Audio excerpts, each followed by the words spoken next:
we have veterans who fought for our freedom still alive.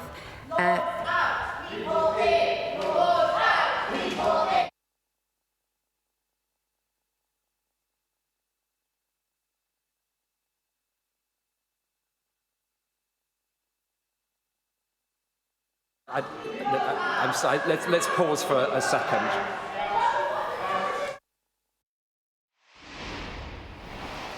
Well, the silence on the feed there as it was cut by Parliament. Our chief political correspondent, John Craig, joins me now.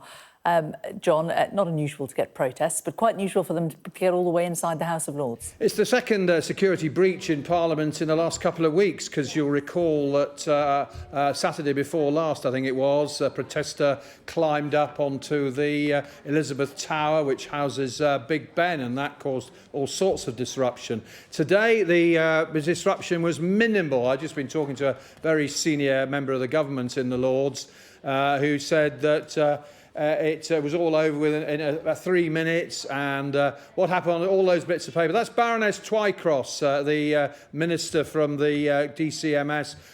It was during a statement on VE Day celebrations, and the minister I just spoke to said it couldn't have been more inappropriate to make a protest at the time. The protesters were obviously anti-House of Lords, want it abolished, want a People's Assembly. They were talking about more teachers, nurses and so on in the chamber. So there's the leaflets being thrown down. Apparently what happened was, after the House was suspended, they all the peers went and picked up all the leaflets. And I'm told the mood, in keeping with the VE Day, was keep calm and carry on. That's what the peers did. As you can see, it happened just after midday. So yes, it could have been a lot worse. I mean, we've seen similar sorts of protests like that in the House of Commons. I mean, I remember a few years back there were pro-hunt supporters when Labour was abolishing hunting. And there was an incident with various bits of purple powder thrown down at Tony Blair, as I recall. As a result, in the public gallery in the Commons now, there's a big perspex screen. So that sort of thing can't happen in the Commons unless it's the overspill at the side. The House of Lords public gallery there's no screen there because, to be honest, there's not often much protest. You don't make many protests like that. You can see the clerk there looking back. Where that the camera is at the other end of the chamber from the Woolsack. And it's just the tiny Lord's press gallery is just there. So as you can see, all those colourful leaflets. They made their point. One of the protesters said that she was a teacher, Lucy Porter, 50, a primary school teacher from Leeds. I think a lot of peers will say, well, why weren't you in class teaching?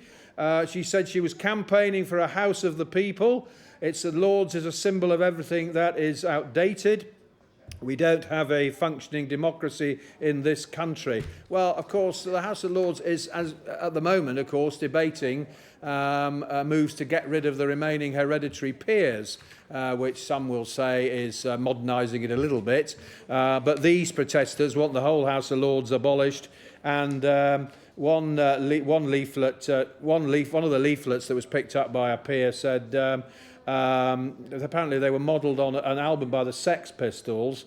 Never mind the Lords, here's the House of People. Aristocrats and oligarchs out. Well, they're trying to get rid of the aristocrats at the moment by getting rid of the remaining hereditaries. Anyway, you could argue that it's livened up what was a fairly, I guess, mundane day in the House of Lords. They made their protests, but the Lords seem to be shrugging it off. And as I say, one peer just said to me, our motto was, keep calm and carry on. My word. John, thanks very much.